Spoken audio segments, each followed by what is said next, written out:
سلام، خیلی خوش اومدید به قسمت جدید منفی 20. من پارسا کاکویی هستم. سلام به همگی، امیدوارم خوب باشید. هومان قاسمی هستم، همچنان از پادکست منفی 20 و امروز در خدمت آقای عماد جوان هستم. سلام، عرض ادب. خیلی خوشحالم که اینجا مثل بازی مافیا عماد شهرم و به حال بریم جلو. به نظرم خیلی دوست داشتم این تجربه رو داشته باشم. بودن توی این پادکست اون تصویری برام خیلی جذابه. من در خدمت شما هستم. خیلی عالی، خیلی خوش اومدی و خیلی خوشحالیم که اینجا هستی. توی این برنامه قراره که با عماد جوان در رابطه با این صحبت کنیم که از کجا شروع کرده، چه مسیری رو طی کرده و الان کجا وایساده. مسیری رو که من میدونم چقدر پیچیده است و مسیری که من میدونم چقدر متنوع است. حالا جلوتر میگیم که چرا من میدونم چقدر متنوع است. و خیلی خوشحالم که یه معرفی از خود داشته باشی. قربونت. من حالا اگر در رابطه با بحث مسیر میخوای بگی، من به قول تو انقدر پیچیده و طولانیه، یه مقدار سعی میکنم خیلی خلاصه بگم، بعد هر جا که لازم بود بگو که زوم کنیم روش، اونجا رو باز کنیم. من خب از بچگی علاقه به کامپیوتر داشتم. من خب اولین دستگاهی که میشد باش برنامه‌نویسی کرد زمان ما یک دستگاهی بود، کامودور 64. یه چیز عجیب غریبی بود و آره نوار کاست میخورد و بعد آقا جالبش اینجاست، من اون دستگاه رو مثلا بچه بودم میدیدم که مثلا توی یه دونه صندوق داشت خونه ما، لباسامون توش میذاشتیم. مثلا زمستونا و تابستونا که می‌خواستن این لباسای سرد و گرم رو جابجا کنن، یه چیزی دیدم اونجا شبیه کیبورد کامپیوتره. ما این چیه اینجاست؟ میگه این یکی از دوستای پدرت مثلا هدیه داده به، حالا باشه بعدا، حالا کوچ بزرگ شی بعدا. این داستان اینجوری بود. بعد دیگه یواش یواش دیگه ما گفتم آقا اینو در بیاریم ببینیم چیه، داستانش به چه شکله. و خب بعداً باز کردیم دیدیم یه دستگاهی به نام کامودور 64. اون موقع زبان برنامه‌نویسیش بیسیک بود. حالا مثلا نمی‌دونم زبان برنامه‌نویسی چجوریه، فقط یه 4 تا نوار کاست توش بود که بازی‌ها روش ضبط شده.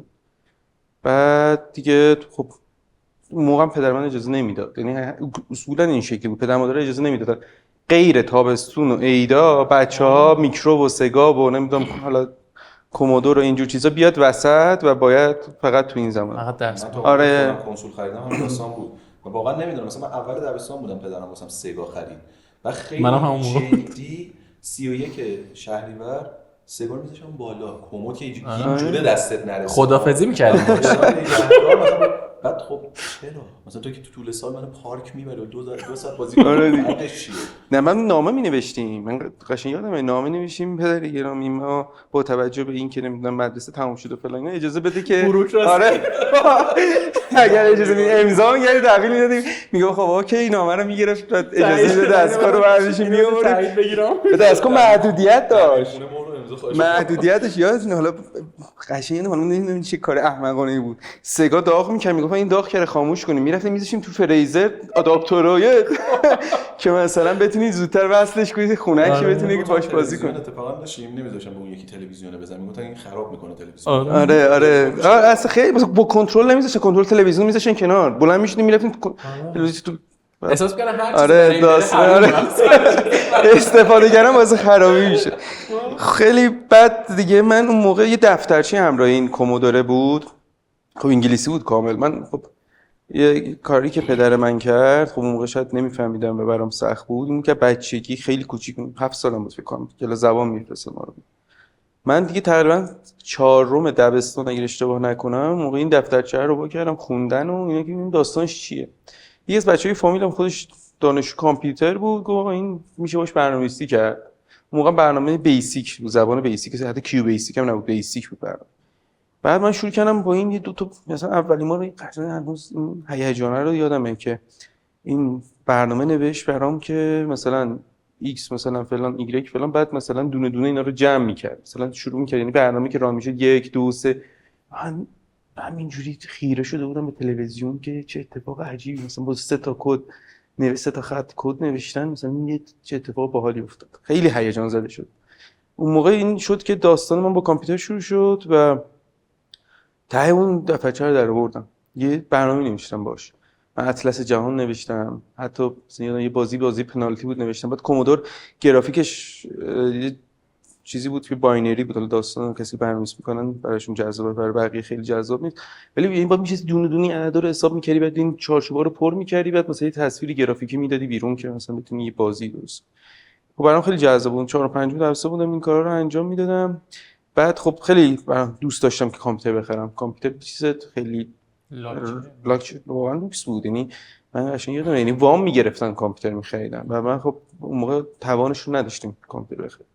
تا سوم دبیرستان من کامپیوتر خریدم. قبل از اون پیش میومد میرفتم یواشکی کامپیوتر پسر خالم که حالا خیلی اذیتش کردم اون موقع، با کامپیوتر اون کار میکردم. بعد یادم یه 3D Max اومده بود، 3D Max 2.5، بعد 3.1 اومد. بعد 3.1 من یواشکی رفتم اون CD تو رایت کردیم و بردم روی کامپیوتر نصب کردم، اجرا شد، کامپیوتر ترکید، ویروسی بود. خب بعد هیچی دیگه، این پسر خاله ما فهمید و بیچاره شدم.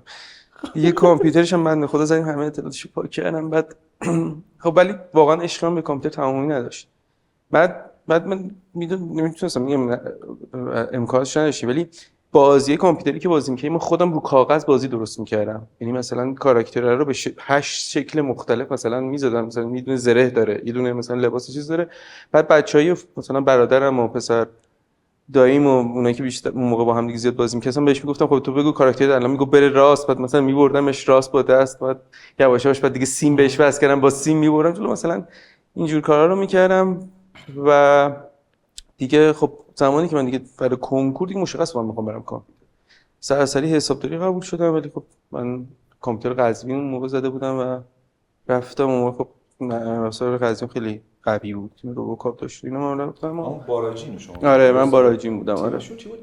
امارل بود. آره خیلی هم مقام و این چیزا داره. آره دیگه ما اون موقع الان نمیدونم خیلی دور افتادم از اون داستان، ولی اون موقع پر افتخار در این تیم جهان بودیم لازم میزان جوایزی که برده بود. بیشترین جایزه هم توی قسمت چیز برده بود، ربات رسکیوش برده بود.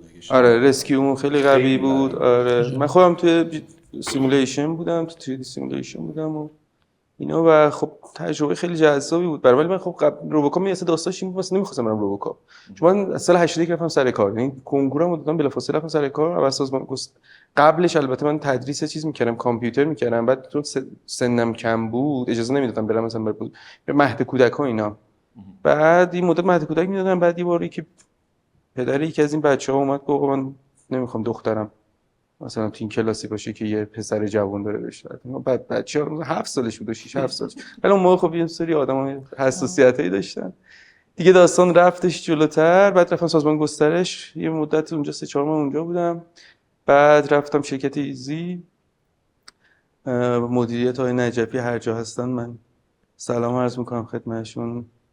به هر حال به من خیلی اعتماد کردن و مدیونشونم. بعد دیگه داستان اینجوری شد که من خیلی کار میکردم، یعنی کلاسام یه جوری برمی‌داشتم که 2 روز در هفته بیشتر نرم.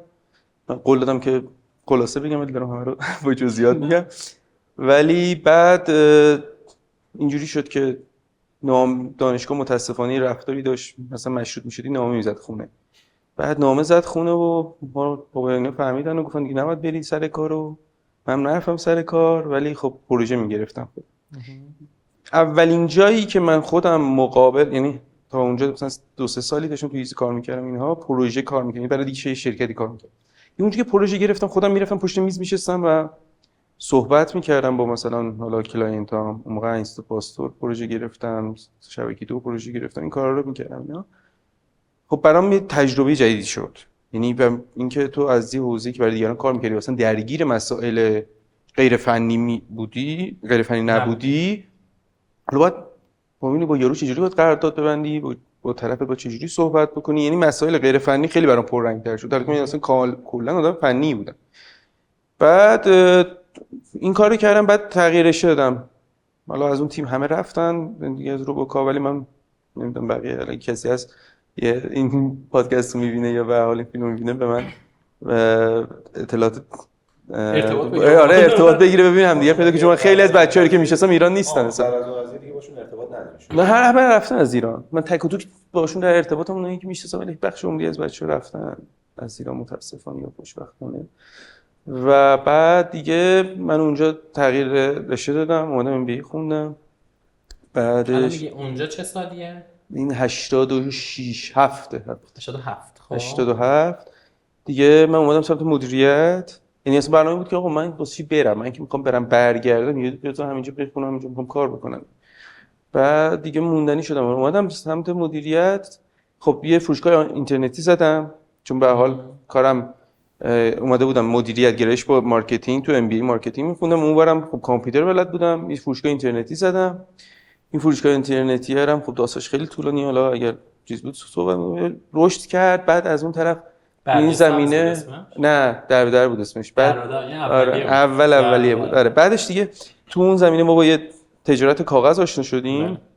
دیگه داستان واردات کاغذ رفتیم صنعت کاغذ واردات شد. پس کسی که داشته تو حوزه به اصطلاح ربات و طراحی به اصطلاح توی این حوزه داشته درس میخونده رباتیک، اومده الان سایت اینترنتی زده، رفته سمت مدیریت و الان رفته توی کار کاغذ. من فقط میگم بولتی اضافه میکنم که تو ذهن بمونه. اگه ما بولتی اضافه کنیم اون وسطا من یه کاری در رابطه با بحث شبکه انجام نه شبکه که تو هم پروژه کامپیوتر بود. آره ایزی بود. آره نه اگه بخوای بولتی پروژه اضافه کنی، من حتی تو حوزه مال شهرداری و عمران معماری نقشه کشی این چیزا مدتی چند ماهی بودم و فهمیدم اصلا اون کار من نیست اصلا، دیگه هیچ وقت سمتش نرفتم. بعد اومدم الان کاغذ شروع کردم. کاغذ بعد کاغذ دیگه یعنی طوری شده بود که من بار میزدیم وانت میرفتیم مثلا بازاریابی میکردیم و اینها و میفروختیم. بعد یهو کارم خیلی رشد کرد و دیگه وارد میکردیم کاغذ و با تجارت خارجی رو آشنا شدم. بعد دیگه اونجا خب خیلی به من کمک کردن، دستبوس همشونم.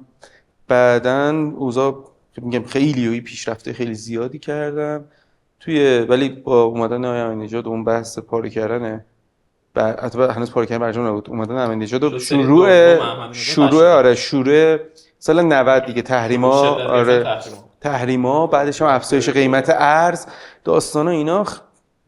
خب ما خیلی سریع پیشرفت کرده بودیم، یه احساس ترس کردیم که آقا بازار خراب شد. حالا میگم جزئیاتش زیاد. بعد گفتم که خب اوکی ما یه سیستم پخش رو اندازی کرده بودیم، یعنی ما از واردات داشتیم تا ظهیرالاسلام و بعدم اینکه اومدیم توی ماشین پخش داشتیم پخش می‌کردیم تو صد شهر کریم خان جردن متحد جای اداری مناطق اداری. بعد دیگه اومدم یه سویچ کردم بحث که میگم اوضاع یکم به هم خورد به پیشنهادی که بچه‌ها اومدم سمت FMCG مواد غذایی. خب من فهمیدم که اصلا کار من نیست. بعد 2 سال اصلا یه دنیای متفاوتی بود و اونجا خیلی اونجا یه بار صفر شدم کامل دیگه. اینجا کات بدم، اینجا کات نه، اینجا یه برش بزن. کاغذ، حالا من جزئیات یه ذره اضافه میکنم بهش. نیسان کاغذ میاد به صورت A4 میگیره دستش 4 طبقه میبره بالا. آسانسور نداره اون ساختمون، 4 طبقه میبره بالا، یعنی از صفر، یعنی خودش میشینه سیستم توزیع مینویسه، خودش وارد میکنه و حتی خودش واحد میکنه، یعنی از پارکینگ میره بالا. آره قبل از این که ما کارمون بگیره، چون بعدش دیگه راننده داشتیم، موتوری پی گرفتیم فلان کردیم، یعنی اوایل خودمون این کار واقعا قشنگه. من این خاطره رو میگیم میخندیم با بچه‌ها. من حالا دو تا هم برادرم حالی که دیگه دوستان بودن، اصلا اون خاطرات اون روز برامون خنده‌دار، یعنی بارو آوردیم ما کارمون نیست نمیتونیم بفروشیم. بعد خیلی میگم خاطرات خنده‌داری داریم واقعا. بعد رفتیم تو FMCG. آره بعد اونجا خیارشور و زیتون. آره دیگه مواد غذایی بود و بعد کلا من فهمیدم که اصلا دوست ندارم اون اکوسیستم و حالا اون آدمایی که به هر حال روحیه من نبود. بعد خب اونجا صفر شدم. یکی از اشتباهاتی بود که کلا اونجا یه سری خب سرمایه پولایی که جمع کردم از دست دادم، صفر شدم. بلند شدنش یه مقدار طول کشید. اون اگر صحبت هم کردیم با هم دیگه بیرون در رابطه با اون برنامه‌نویسی اینا، تو اون بازه زمانی داشت اتفاق میافتاد که من اومدم بیرون نمی‌دونستم چیکار کنم. البته بعد اتفاقی که افتاد برجام، یعنی روحانی اومد سال 94 بحث برجام و اینا شد. خب من با توجه به اینکه سابقه خوبی داشتم تو بحث تجارت خارجی و میتونستم داشته باشم، به حال از اونم کمک گرفتم و رفتم چند تا نمایندگی گرفتم از شرکت‌های. ولی خب این خودش داستان 1-2 سال طول کشید تا این اتفاق بیفته. تا اینکه اتفاق افتاد برجام پاره شد. خودش پاره شد. احترام زحمت کشید اومد پاره کرد.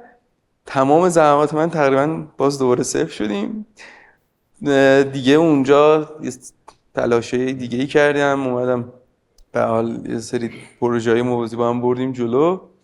یه کار دیگه ای که کردم اونجا، اومدم یه مدت با توی بحث توی زمان مغازه لوازم تحریر داشتی تو همون دیگه، بحث کاغذ همون بود. بعد یعنی ما بعد از آره مغازه لوازم تحریر دنیای دیگه بود. آره میخوام هی خلاصه کنم، هی رد شم خودت تو برمیگیرم اون. آره اون بعد از اینکه ما کاغذ دیگه وارد داشتیم، بعد حالا گفتیم بیایم خرده فروشی هم راه بندازیم در کنارش. واسه دنیا آره دیگه اصلا خیلی اونم یه دنیای جذاب دیگه ای بود. بعد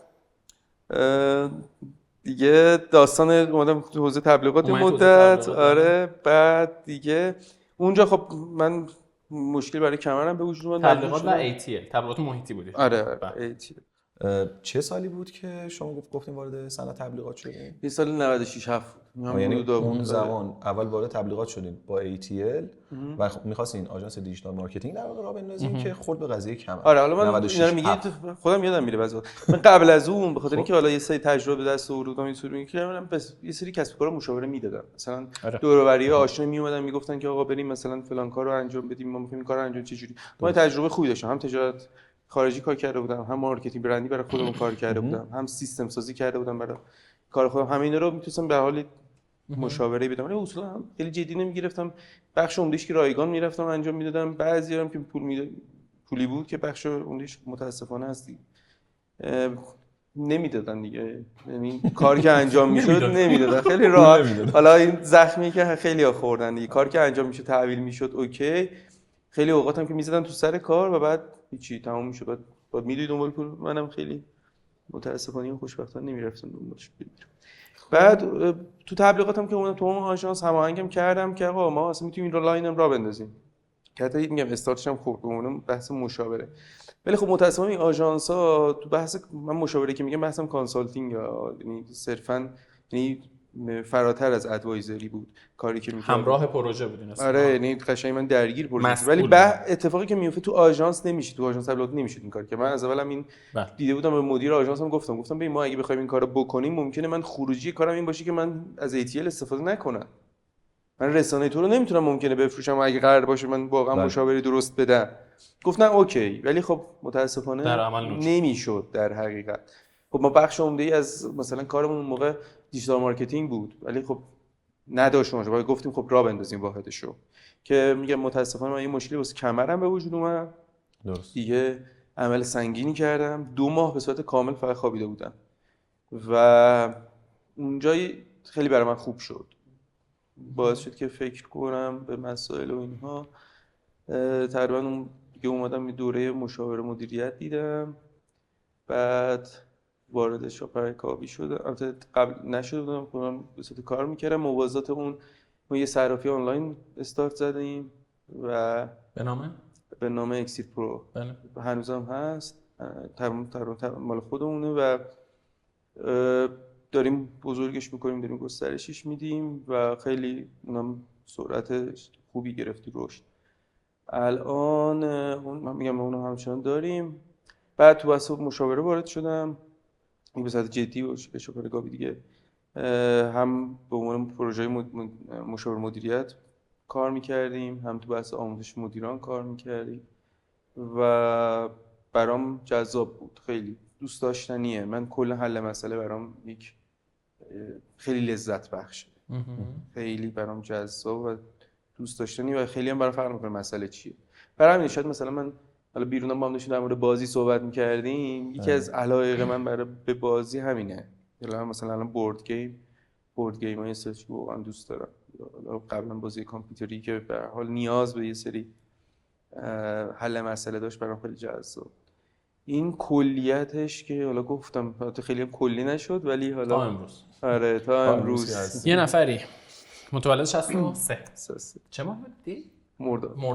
مرداد 63. فرزند اول یک خانواده که خیلی تاثیر داشته فرزند اول بودنش. 100% اونایی که فرزند اولم میدونن خیلی تاثیر داشته.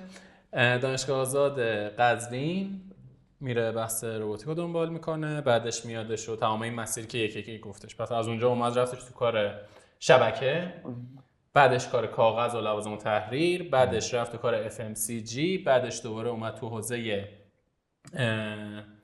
دیگه مشاوره و تبلیغات، به مدت هم با نمایندگی رو گرفت. آره یه سری نمایندگی پاره شد و بعدش هم که شاپرک آبی و امروز هم که ما هستیم در خدمت شما با صرافی.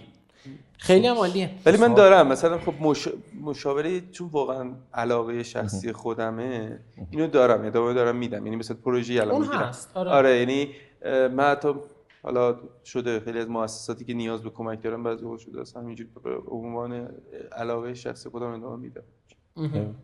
یه سوال، آقای جوان کجا میشناسی؟ خیلی وقت من من 33 سال آقای جوان عماد جوان. خب من اینجوری باز کنم قضیه رو. تو زندگی همه ما یه نفری هست، حالا معمولا تو فک فامیل، برادر، نمیدونم خواهر، هر کس دیگه. تو خود همچنین الان میگم بعد بگو این آدم کی بوده تو فک فامیلت. یه نفر هست که به شدت قدرت جهت‌دهی به شما رو داره و تاثیرگذاره روی شما. حالا اون آدم یا به خاطر حالا سنشه، به خاطر اعتمادی که شما بهش دارید، یا به هر دلیل دیگه شما ازش به شدت تاثیرپذیری داری. من و اماد پسردایی پسرعمه هستیم. یعنی اماد پسردایی منه و من پسرعمه اماد هستم. و اگه بخوام بگم یکی از تاثیرگذارترین آدمای زندگی من و شاید خب اگه با توجه به مدت آشنایی ما بخواید در نظر بگیرید تاثیرگذارترین آدم زندگی من، دقیقاً اماده که خیلی جاها نه واقعا روزمو ساختی. کتابی که من خوندم مثلا دقیقاً کتابی رو میداد دستم، میگفت اینو بخون و دقیقاً همون بود. یا مثلا یه فیلم میگفت اینو ببین، میگفت فلان جا، این کلاس یا هر چیز دیگه. و اون کسی که من همیشه پشت سرتم گفتم، یعنی جای صحبت میشه میگم اون کسی که همیشه پا به پای ایده های احمقانه من میداد تو هر سنی که من بودم، واقعا اماد بود. با اینکه خب 6 سالم اختلاف سنی داشتیم با هم دیگه و خب بزرگتر بود از من، ولی همیشه واسه شنیدن حرف وقت گذاشته، همیشه پا داده به پای ایده هایی که بوده. و اون چیزی هم که ما شروع کردیم، یک نرم افزاری یه سالی شروع کردیم، سال 92 نه 95 در 92 من رفتم خدمت، بعد از که من برگشتم سال 95 نرم افزاری بود. ایدهش این بود که آقا می‌خواستیم مثلا بیایم، اون موقع هنوز اینستاگرام اینجوری شلوغ و اینجوری نبودش واقعا پیج فروشگاه. یه نرم افزار خیلی ساده بود که ما گفتیم می‌خوایم بشه بانک اطلاعاتی مغازه‌های به اصطلاح تک، نه برندها، شال فروشی، شلوار فروشی فلان، اینا مثلا بیان یه واسه هر کدوم پروفایلی باشه و یه سری اطلاعات، حالا یه سری فیچرهایی که براش در نظر گرفته بودیم. بعد اماد اونجا دوباره برگشت به همون دوران کدنویسی خودش، شروع کرد نوشتنش و حتی اون اومد و بعد رونمایی هم کردیم و حتی فروخت. یعنی فکر کنم مثلا خودم میرفتم بازاریابی می‌کردم، خودم میرفتم تو پاساژها، میرفتم معرفی می‌کردم، بعد مثلا بهشون میفروختم اون چیزو و خوبم داشت میفروختش. تا اونجا من با سفیر آشنا شدم. بعد که رفتم سفیر، اون قضیه خیلی برش خورد بینش. بعد جالبش بین اون چیزی که منو وارد دیجیتال مارکتینگ کرد همون نرم افزار بود. خب چون من برخوردت بود. نه من رفتم صفی. خب بعد اونجا یه مراسمی بود که ایده هایی که میدادیم برای تبلیغات و اینا، یه بار گفتم اینو تو اون چیز کلی خودم، حالا تو داستان خودم، من اومد تو فکرم که خب ما به اینو واسه مغازه ها برنامه‌ریزی کردیم، حالا اینو برای شعب صفی برنامه‌ریزی کنیم.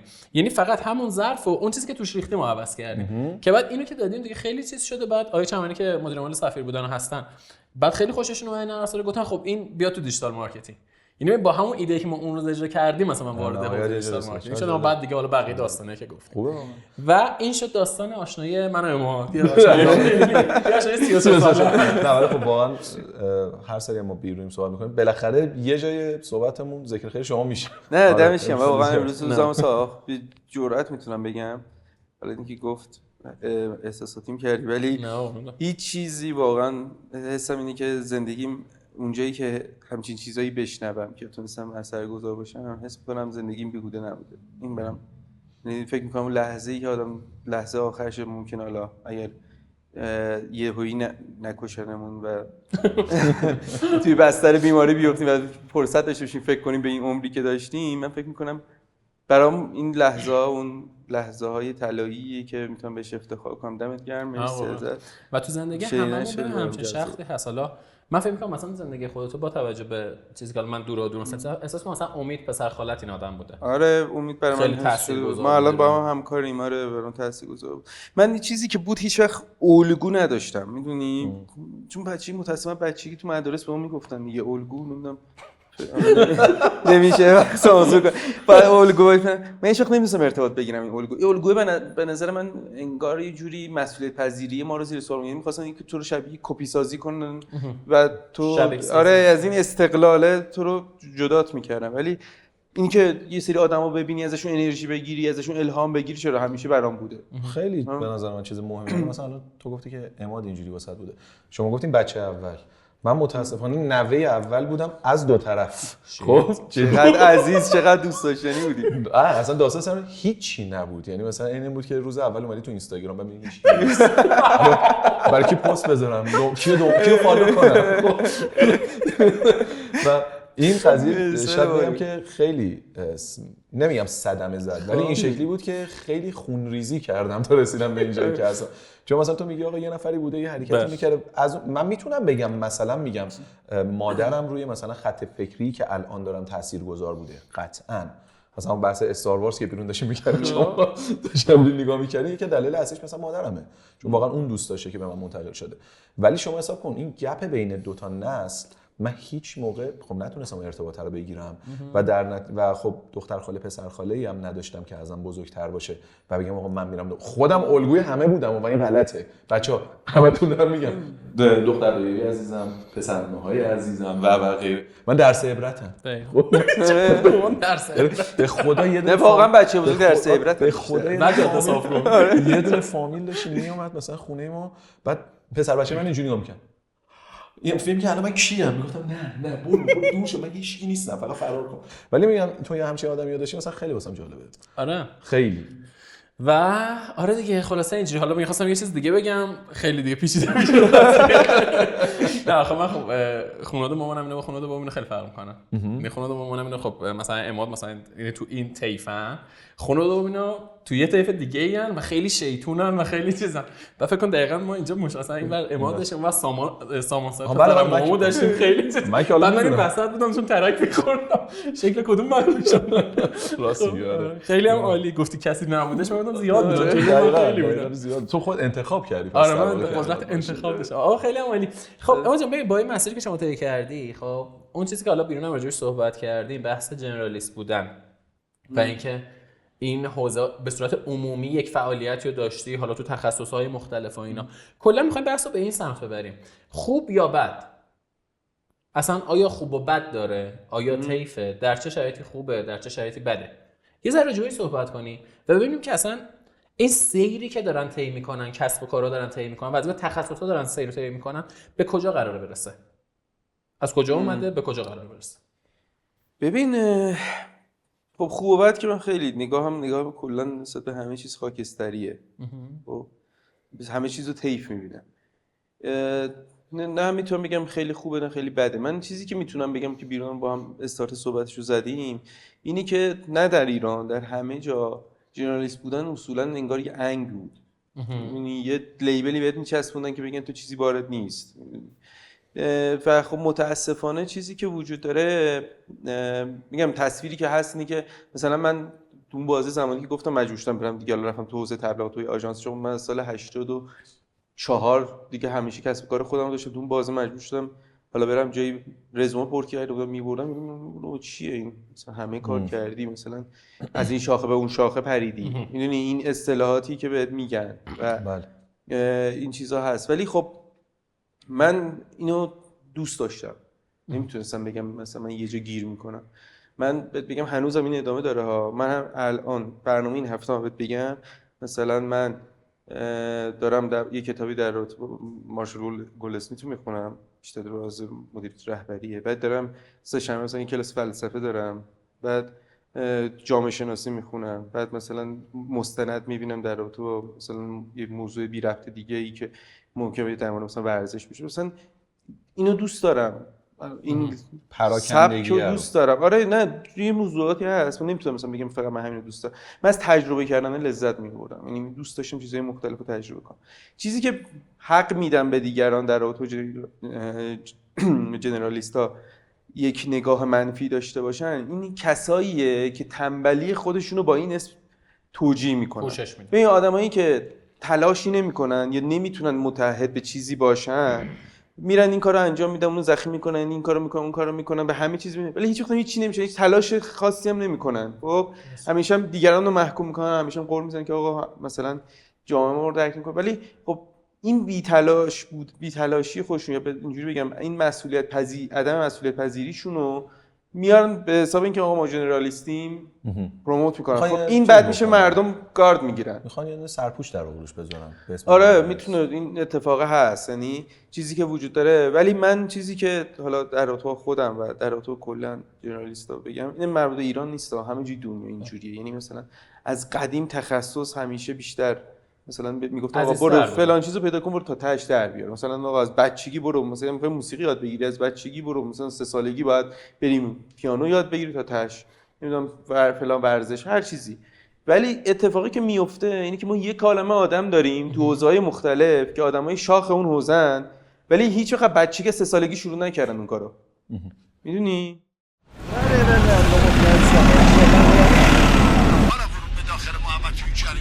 فرصت برای گل دوم بر روی خط دروازه برمیگرد. این بازی کردنتون عجب موقعیت خوبی رو این بچه چرا اینجوری میکنه خانم؟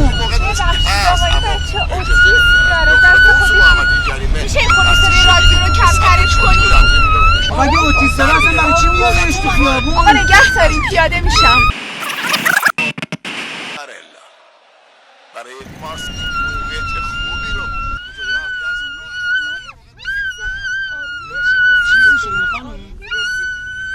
کاری از دست من برمیاد. نه دست خودش نیست، ببخشید آقا. عذرخواهی برای چی؟ اگه کاری لازمه بگید من براتون انجام میدم. بیقراری‌های افراد دارای اوتیسم با حرف یا تذکر آرام نمی‌شود. اوتیسم را بشناسیم و به دیگران معرفی کنیم. مثلا راجر فدرری که تنیس باز خیلی معروفیه و از اول شروع نکرده که بره تنیس بازی، داستان زندگی عجیبی داره، خیلی چیزا ترای کرده و خیلی از آدمای دیگه. و اتفاقی هم که میفته، من خودم اگر قرار باشه یه سازمانی داشته باشم که یه سری آدم‌ها توش هستن، یا حتی اگر یک اتاقی داشته باشم، یک گروه هم فکری داشته باشم، حتما آدمای ژنرالیست هم میذارم توش در کنار متخصص. این ژنرالیست‌ها چند تا مزیت دارن، چند تا حالا نکته مثبت دارن در کنار نکات منفیشون، رو هم اشاره بهش میکنم. یکی این که میتونن بین ایده ها ارتباط برقرار کنن، یعنی یه جوری بین رشته‌ای میتونن نگاه بکنن. ببین من اینو حالا که گفتم، اولین بار این ایده کجا به ذهن من افتاد که بابا همچین ایراد بدی هم نیست این چیزی که تو داری، میتونه بهت کمک کنه و بعداً هم واقعا به من کمک کرد تو خیلی از حل مسائل، به خصوص تو بحث سازمانه که من وارد میشدم. این کار عجیب غریب میکردم، بعد مثلا میگفتن مثلا این کار نمیشه ولی من انجامش میدم. حالا چند تا مثالم میزنم. ولی اولین بار با این مفهوم اون موقع ترند شده بود، سال 81 2 اگر اشتباه نکنم، همون سال اول دانشگاه بود، به مفهوم نام تریز که در رابطه با این بود که آقا ما خلاقیت رو بیایم ساختارمند کنیم. بعد اگر اشتباه نکنم این دانشمند به نام آرتشولر که این مال توی شوروی بود، بعد توی این رفته بود اداره این اختراعات شوروی، تمام اختراعاتی که می اومد اونجا ثبت میشد و داشته باشه. شوروی عزیزم به هر حال اجازه نمیداد دیگه، میگفت هر کی هر چی داره مال ماست، یعنی نمیتونه بیاد بگه آقا این مال من، حق اختراعش برای من منافعشو خودم میبرم. این همچین چیزی نداشته و برای همین چون تمام دسترسی به تمام این ایده های جدید داشت. بعد که این ایده ها رو از تمام رشته‌ها بررسی میکنه، شیمی، فیزیک، نمیدونم حالا هر چیزی که بود، میذاره کنار هم دیگه، احساس میکنه که یه جای اینا چقدر به هم شبیهن. یعنی مثلا سعی میکنه یه الگویی پیدا کنه برای خلاقیت، اگرچه تو حالا بعداً خودش هم مدعی میشه که آقا ما خلاقیت به هر حال ما نیاز به یک نبوغی داریم ولی به هر حال با یه سری از الگوها ما این نبوغه رو میتونیم راحت‌تر به نتیجه برسونیم، ازش خروجی بگیریم. این ایدهش مال اون موقع میگم ترند شده بود، این بود و برای این جذاب بود. بعد اینو من توی کار خودم مخصوصا الان خیلی زیاد میبینم. ما به هر حال یه گروهایی داشتیم که مثلا دور هم جمع میشن این سری مدیران از کسب کارهای مختلف و بعد خیلی میگفت آقا ما از کسب کارهای مختلف ممکنه خیلی نتونیم با هم دیگه کمک بکنیم، ولی بعد همین نگاه بین رشته یا آدما و نگاه متنوعی که از جای مختلف میومد میشستن با هم دیگه و میدیدن که مثلا من توی صنعت پوشاک یه مشکلی رو به یه شکلی حل کردم، یه نفر دیگه با همین نگاهه، یعنی این تابعه رو اگر ببره توی نگرش صنعت رو خودش، ببره تو صنعت خودش، میتونه به روش یه جوری دیگه حل بکنه. ما متخصص، حالا این یه آفتیه، اینا رو من بخوام بگم اشاره میتونم، حالا اگر خواستن کسی دوست داشت بگه من منابع رو میتونم در اختیارشون بذارم، اشاره کنم بگم مثلا بیشتر میخوام بدونن برن ببینن. ولی مثلا خب تد تاک داره، نمیدونم همین سرچ بکنن اگر با تد حال میکنن هست، کتاب هست، مقاله‌اش هست. اینا متخصصا یک آفتی براشون به وجود میاد، همشون بعد که سالها یا اصلا متخصصان یکی سالی یه زمان طولانی یه نفر توی صنعت خاصی کار میکنه، توی جایگاه خاصی کار میکنه، یواش یواش میاد و همه مسائل یه جور نگاه میکنه. این مثال میگن که آقا همه رو فکر میکنه میخه چون چکش دستشه. این داستان اینه، یعنی ما آدمی که سالیان طولانی یا با یه تخصص خیلی زیاد متمرکز میشه، از حل کردن مسئله یا اون به قول معروف آوت آف باکسی که اشاره میکنن ناتوان میشه یا ضعیفتر میشه. نمیگم نیستا، مطمئنم هست. و خب نیاز داره یه نفر بیرون بیاد مثلا یه چیزی بگه. خیلی اوقات مثلا این فیلم‌های پلیسی هم می‌بینید، دیدید مثلا یه چیز بی ربطی یویی مثلا جواب مسئله رو از توش پیدا میکنن و این نگاه، این چیزی که میخوام بگم از این جنسه. اون آدمی که ژنرالیسته مسئله رو یه جاهای دیگه پیدا کرده و میتونه شبیه سازی کنه. و بگی خب اوکی من مثلا اینجا این کارو کردیم، اینجا چجوری میشه اون الگو رو پیاده کردیم، این کارا رو انجام میده. برای همین یه توانایی دیگه که دارن، تطابق پذیری بالایی دارن. خب این توانایی دیگه شونه، یعنی میتونن خودشون رو تطابق بدن با شرایط مختلفی که وجود میاد. یادگیریشون نسبتاً بالا، سرعت یادگیریشون. چیزی که وجود داره الان، چرا مثلا نمیگم یهو، ولی خب به حال یواش یواش مثلا این جنرالیست بودن داره به عنوان یک، من ادعا میتونم بکنم که آقا من مثلا من جنرالیستم، یا حالا خیلی ها از افراد یا صحبت‌های زیادی میشه. داستان اینه که دنیا داره به یه سمتی میره که همش دیگه مثل قبل نیست، سرعت تغییرات خیلی رفته بالا. این مثلا اصطلاح ووکا که میگن، محیط‌های ووکا که در حال در رابطه با بی‌ثباتی و عدم قطعیت و اینها صحبت میکنه، سیچویشن، یعنی موقعیتایی که این شرایط رو دارن، میگه دنیا داره به این سمت میره، هر روز داره بدتر میشه. بدتر حالا نگم، داره بیشتر غیر قابل پیش بینی میشه.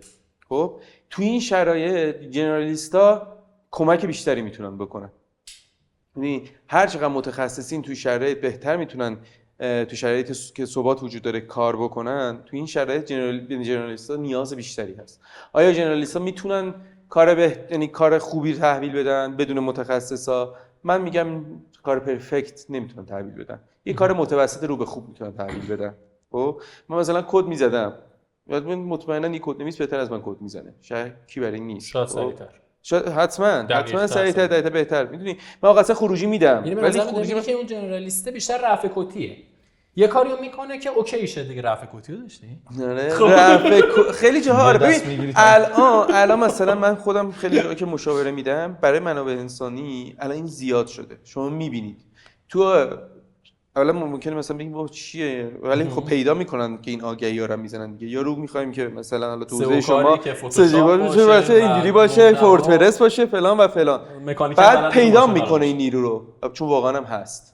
آره میبینی، چون اینا همین جنرالیستا خب تو این شرایطی که ثبات وجود یعنی به خطر میفته، اینا بهتر میتونن کار بکنن چون هزینه‌ها رو میارن پایین دیگه. خب بعد از یه طرف دیگه حل مسئله دارن، قدرت حل مسئله دارن، بعد خودشون هم تطبیق بهتری میتونن بدن با نوسانات کار. میدونی متخصص بهش بگی مثلا فلان کارم بکن، بهش ممکنه بر بخوره و حقم داره ها، به خاطر اینکه اصلا بابا تو مدل اصلا نباید این کارو بکنه. من اگه بخوام مثال بزنم، شما وارد اتاق تاریک میشید، مثلا این بازی کامپیوترینگ یه چراغ قوه پیدا می‌کنی. اصولا این چراغ قوه‌ها چه شکلی ان؟ یه دونه مثلا یه حالتی داره، آره دقیقاً یه نقطه مشخص نورانی میکنه. ما ولی الان خیلی از چراغ قوه‌هایی که مثلا میری توی، مثلا اگر اهل طبیعت، شما دوست دارم و واقعا یه از عشقای زندگی همین بس طبیعت‌گری و ایناست، شما وقتی میری توی جنگلی، توی فضای دشتی، خب خیلی اون چراغ قوه به دردت نمیخوره. تو یه چراغ قوه یعنی نیاز نداری خیلی طولانی رو شاید ببینی، شاید باید یک شعاع، یک گستره بزرگتری رو ببینی، یه رنج بزرگتری رو ببینی. اون این چرا مثلا جنرالیست‌ها این شکلی هستن، یعنی رنج بزرگتری رو پوشش میدن ولی با یه عمق کمتر. خب برای همینه مثلا مسئله رو توی کلیات بهتر حل میکنن ولی توی جزئیات اون موقع دیگه باید بگیم آقا یه متخصص بیاد حل بکنه. مثلا من با آقای مشاور میرم توی سازمان میدونم آقا مثلا مشکل مالی فلان چیز داره تو سازمان ولی من نمیتونم اون مشکل مالی رو حلش کنم. میدونی باید یه متخصص فلان باشه باید بیاد اون کارو انجام بده. خب و تو همین شکل این برای همین من میگم این مزیت‌های جنرالیست در عین حال ضعفش هم هست. یکی از البته ضعف‌های دیگه نگم، حالا یک سری مشکلات هم جنرالیست‌ها دارن. میگم اولیش گفتم اصلا هیچ کی جدی نمیگیره. یعنی یه جایی تو باید بدونی ببینی خودت باید اعتماد به نفست خودت به دست بیاری چون هیچ کی تو رو جدی نمیگیره، هیچ وقت هم خیلی محلت نمیذاره. توی جمع مثلا چه میدونم متخصصا بری تو رو جدی نمیگیرن، تو مثلا متخصص حوزه دیجیتال مارکتینگ توی حوزه حالا دیجیتال مارکتینگ نگم خیلی تخصصی تر بگم مثلا آقا توی طراحی سایت توی مثلا توی بحث مارکتینگ بری باز اینجوری توی هر حوزه‌ای بری اونقدر تو رو جدی ممکنه نگیرن ولی سازمان زمانی که میخواد برسه به جایی بعد که مسئلهش حل میشه میگه که تو میتونستی حل بکنی ولی مثلا فلان که مثلا فلان تخصص داره حل نمیکنه. مثلا جامعه پذیرفته. ببین الان من اگه یه نفر بیاد بگه آقا من مثلا فارغ التحصیل دانشگاه نمیدونم MIT ام خب مثلا رشته‌ش هم نگه خب حرفش اعتبار بیشتری داره از کسی که مثلا جنرالیست مثلا تو حوزه مثلا تو حوزه مختلف کار کرده. خب ولی اصلا میگم رشته‌اش رفتی نداره. حالا مطمئنا توی حوزه تخصصی حتما من خودم اعتبار این آدمو بیشتر میدونم که باید حتما ازش کمک بگیرم ولی خیلی اوقات میگم جدی نمیگیره و این باعث میشه که تو سرخورده بشی. جامعه تو سرخورده میکنه، تو باید محکم بتونی واسطی. میبینی چون خیلی از مباحث ممکنه تو رو اصلا درگیرش نکنه، اصلا تو سوال نپرسن و این که تو بخوای خودت رو اثبات بکنی هست. من برای همین بخوام خودم اثبات کنم به خیلی از کسایی که به هر حال مشکلی دارن یا مخاطبن خیلی داستان دارم ولی وقتی کار انجام میشه برای همینه وقتی من برای کسی کار میکنم کسی دیگه معرفی میکنه بیشتر کار من انجام میشه. این چرا؟ چون یه نفری اومده من تایید کرد. من هیچ وقت نمیتونم بیام بگم آقا من مثلا فوق دکترای فلان چیزو دارم، من تشویق فوق لیسانس مدیریت دارم که گرایش مارکتینگ. حالا بیام بگم مثلا من الان دارم دیگه مثلا نیرو داشتم مثلا بهش گفتم آقا فلان چیزو طراحی کن تو مثلا وردپرس هم بوده اون نه اینجوری نمیشه اونجوری نمیشه چی نمیشه مثلا اینجوریه یا الان مثلا برای طراحی سایت خودمون من تیم برنامه‌نویسی داریم که مثلا داره کار میکنه مثلا میاد بهم میگه نه این نمیشه یا دیتابیس من میفهمم دیتابیس رو دیگه حالا نشاید الان ولی میفهمم دیتابیس ساختارش اینه بهش میگم اینجوری اینه بعد که میفهمه که من میدونم اون موقع دیگه نمیتونه هر چیزی بگه. پس جنرالیست برای همین به نظرم توی بحث مدیریت هر جنرالیست میتونه موفق. این چقدر شبیه همون بحث اقیانوسی با عمق 1 سانته که داریم ازش صحبت میکنیم؟ ببین چون یه چیزی هستش که مثلا چند سالی میشنویم میگن آقا مثلا مدیران باید اقیانوسی با عمق 1 سانت 2 سانت باشن، از همه چی بدونن، از همه چی سر در بیارن، انقدری که مثلا متوجه بشن چه اتفاقی تو تیمشون داره میفته. متخصصا نه، باید یک چیز عمیقی رو مثلا داشته باشه. 100% باید توی مثلا مبانی مدیریت هر کسی خونده باشه یه مثلث میکشن براش که مثلا سازمان از کف به بالا که میاد در پایین باید بیشترین میزان دانش تخصصی رو داشته باشه. لازم نیست زیاد دانش مدیریت داشته باشه. هر چی این هرم میاد به سمت بالاتر تو باید دانش تخصصی کمتر و اون دانش مدیریت بیشتر بشه. میگه 100% هست. ولی چیزی که وجود داره من الان مخصوصا الان تی شیپ ها خیلی مثلا بحث تی شیپ آدمایی که به هر حال این دانششون اگه بکشن مثلا توی همه حوزه میدونن، توی حوزه خیلی میدونن. من میگم جنرالیست‌ها بیشتر وی شکلن. حالا یا مثلثی شکلن، میدونی یعنی یه اینجوریان، اینجوری تی شکل نیستن که مثلا توی حوزه خاص خیلی عمیق باشه ولی از همه یه چیزایی میدونن مثلا میان پایین و به این شکله. یعنی میخوام بگم که اینجوری هم نیستش که مثلا واقعا مثلا یک دریا به عمق یه متر. مثلا من اگه طراحی مثلا وردپرس میدونم، طراحی سایت میدونم، واقعا میتونم سایت بیارم بالا. خب بیارم بالا و سئوش هم مثلا رتبه خیلی خوبی داشته باشه. و این کارو کردم مثلا این ماجرات زیاد دور نیست، مال 6-7 سال پیشه. خب من مشاور یه سازمان چیز بودم، مشاور یک دفتر حقوقی بودم. ما اونجا کارهای خیلی استثنایی کردیم، چه تو بحث شبکه‌های اجتماعی، چه تو بحث وبسایت تو اون حوزه‌ای که کار میکرد صفحه اول گوگل آوردیمش، اونم با وردپرس بدون هیچ گونه مثلا کار بودجه خاصی. یا توی حوزه مثلا سوشال نتورکش ما انقدر تخصصی بود، بعد حقوق من اصلا نمیتونم یه جمله رو تا بخونم. دیدی مثلا یه جملهشون 8 خطه، یعنی برسی تاش نفس بریدی 3 بار باید مثلا ریستارت کنی خودتو. بعد کلماتم که سخت، من اصلا اونجا تازه فهمیدم چی به چی، ولی بازم هنوزم نمیدونم واقعا متون حقوقی نمیتونم. ولی خب مدیریت کردن شبکه‌های اجتماعی شاید باعث شد یکی از موفق‌ترین اون موقع حداقل شبکه‌های تو اون حوزه تخصصی خودش شبکه‌های اجتماعی باشه که خب خیلی آدمای بنامم اونو فالوش می‌کردن و داستان داشت. برای همین میگم خیلی هم اونجوری نیست. میدونی اون که بگیم مثلا یا در اقیانوسی به عمق 1 سانت دیگه اقیانوس نمیشه، این در چرومی هم نیست چون با یه آفتاب خوش میشه. ببین من میگم اون آدما میشن، میدونی اون در اقیانوس به عمق 1 سانت هم آدمایی که در حال هر چیزی اظهار نظر میکنن. میدونی همون داستان است که یه چیزی از هر چیزی خونده بعد اعتماد به نفس کاذب گرفته. من اونا رو ژورنالیست نمیدونم. اینا هموناییه که گفتی دارن خرابش میکنن. آره ببین من همین می‌خواستم دقیقاً به همین برسم دیگه. صحبتی هم که حالا بیرون با هم دیگه کردیم، یعنی شما حالا گفتی مثلا به هر چیزی یه توکی زده، من میگم از این شاخه به اون شاخه پریده. پس یعنی از این شاخه به اون شاخه پریدنه جنرالیست بودن نیست. درسته؟ ببین جنرالیست بودن، من میگم آقا اگه تو قراره یک اسمی رو یدک بکشی باید خروجی داشته باشی. من این عملگرایی برام خیلی مهمه، این که تو به خروجی برسی برام خیلی مهمه. خب اسپشیالیستم که من به خروجی نمیرسه، من متخصص نمیدونم. حالا هر چقدر میخواد به من بگه که من مثلا فلان چیز بلدم، من زیاد دارم. یعنی مثلا آدمایی میون با یک عالم ادعا من تخصص فلان چیزو دارم، خروجی نمیده آخر سر به من، و بعد برای من 1000 تا بهونه میکنه که نمیدونم این ایراد اینجا بود. میگم آقا تو خروجی 70% کارو به من بده، بعد اون 70% من بهبود میدم. همیشه من تو پروژه‌ام اینو میگم، یعنی چه با بچه‌ای که با من کار میکنن، چه مدیر واحدی که بودم، چه حالا برای کسب و کار خودم، همیشه میگم آقا اصلا پرفکت من نمیخوام، نمیرسیم هیچ وقت بهش. من 70% خروجی رو میدیم بیرون، بعد هم 70% رو بهبود میدم.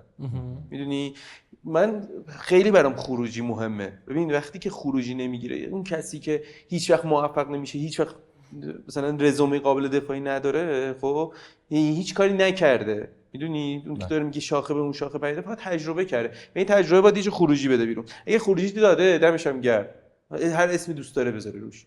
من خیلی درگیر حالا ادبیات نیستم. الان داریم تقسیم بندی میکنیم، مثلا نمیرم اونجا بگم آقا من فلانم تو فلانی، حالا ما باید اینجوری باشه. من خیلی به این چیزا اعتقاد ندارم. من چون حسم اینه که آقا وقتی من وارد پروژه میشم دیگه نگاه نمیکنم مثلا آزمون دیسک یارو چیه یا نمیدونم آزمون شخصیت فلان برای آقا من باید با همه اینا کار بکنم. میدونی حالا به هر شکل باید بفهمم که با هر کدوم چه جوری کار بکنم. اینجوری نیست که یه نفر باید حذف کنم من فقط با اینا میتونم کار بکنم. باید با همین رو بتونم کار بکنم. نمیدونم حالا جواب سوالتو تونستم بدم یا نه، ولی بحث من اینه که آقا اون آدمی که اگه خروجی میگیره، حالا 1000 تا شاخه هم پریده باشه، وقتی الان میاره به تو یه خروجی قابل قبول میده، اوکی ایوه من دمشم گرم، حالا هر اسمی میخواد داشته باشه. من خیلی نه جنرالیست بودن افتخار داره نه باعث شرمندگی. من حرفم اینه، همونجور بود که اسپشیالیست بودنم نه اونقدری باعث افتخار اگر نتیجه نداشته باشه و نه اونقدر باعث شرمندگی. من بحثم بیشتر رو بحث خیلی نتیجه رو برام میاد. خیلی عالی. بحث بعدی که اینجا مطرح میشه، ببین یه سوالی که هستش، جنرالیست شدن خب یک تصمیمه یا یک اتفاقه؟ یعنی تو تصمیم میگیری جنرالیست باشی یا نه؟ دیگه به اصطلاح موج زمانه و اینا به سمتی میبرتت که میگم جنرالیست شدم. ببین من انتخابش نکردم آگاهانه، اینجوری بگم.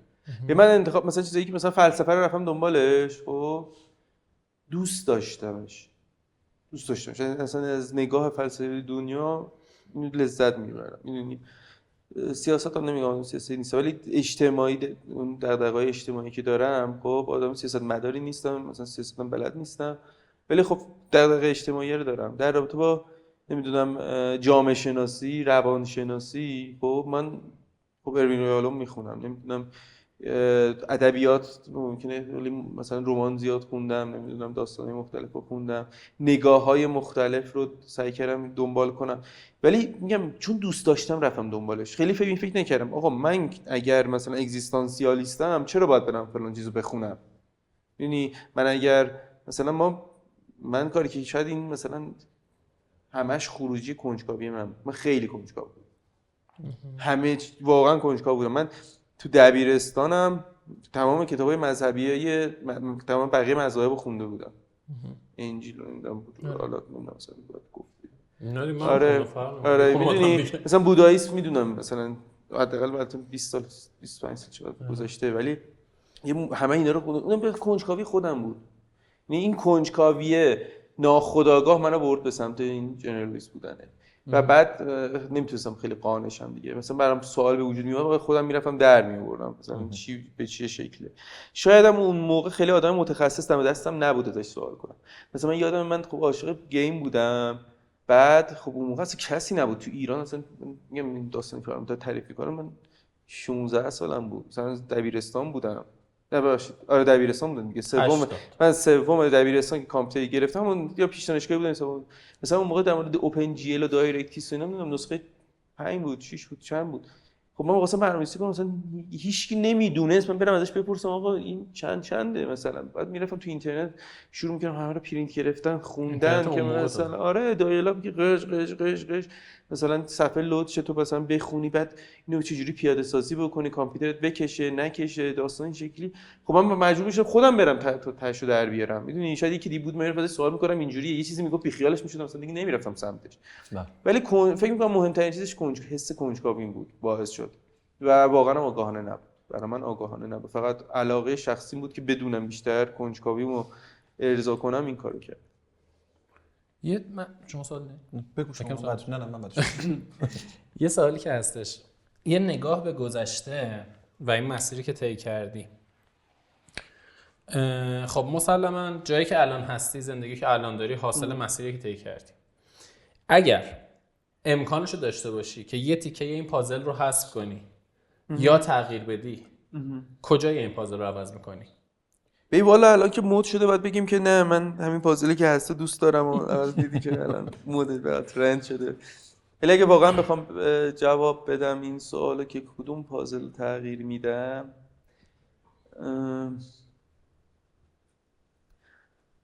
ببین شاید من اگر به سمت تخصص میرفتم انقدر اذیت نمیشد.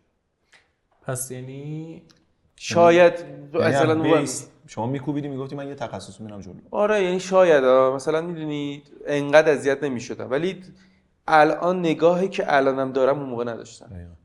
یعنی من نگاهی که نسبت به دنیا دارم نسبت به جهان دارم به عنوان اینکه بخوام تجربه زیستا بگم، میگم مثلا همون لحظه‌ای که دارم میمیرم بخوام مرور کنم، فکر می‌کنم این برام جذاب‌تر بود.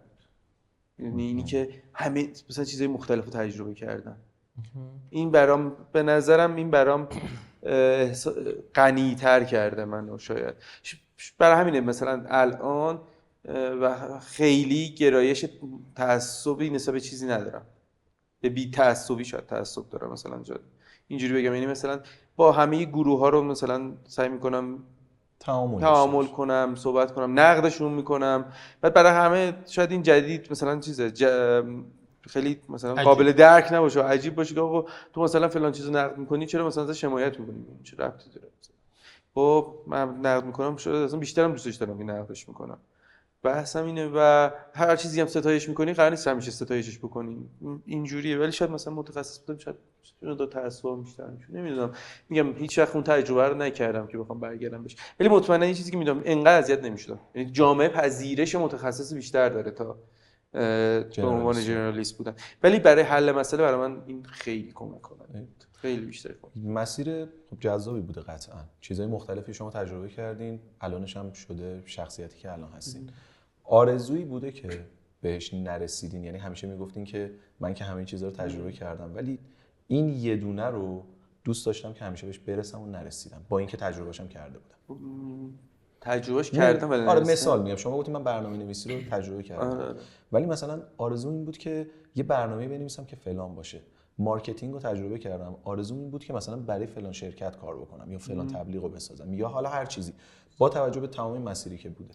آرزوم این بود که بیشتر بتونستم تاثیرگذار باشم.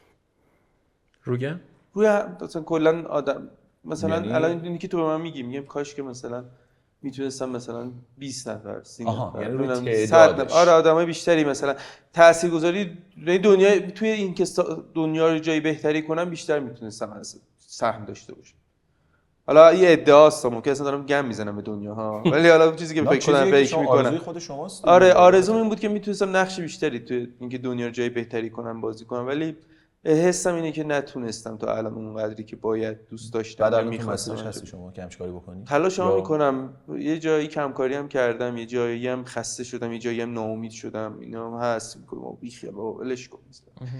بعد برگشتم دیدم نه، من تنها چیزی که من ارضا میکنه اونه، یعنی واقعا راضیم، حس حال خوب میگیرم اینه. میگم واقعا میگم مثلا الان پارسا این جمله رو گفت من یه هفته رو هوام مثلا یادم نمیره من بخوام در رابطه موزیکش صحبت می‌کردم در اثرگذاری بخوام یه خاطره تعریف کنم، حالا اسمش هم نمیارم میتونم کامل بگم.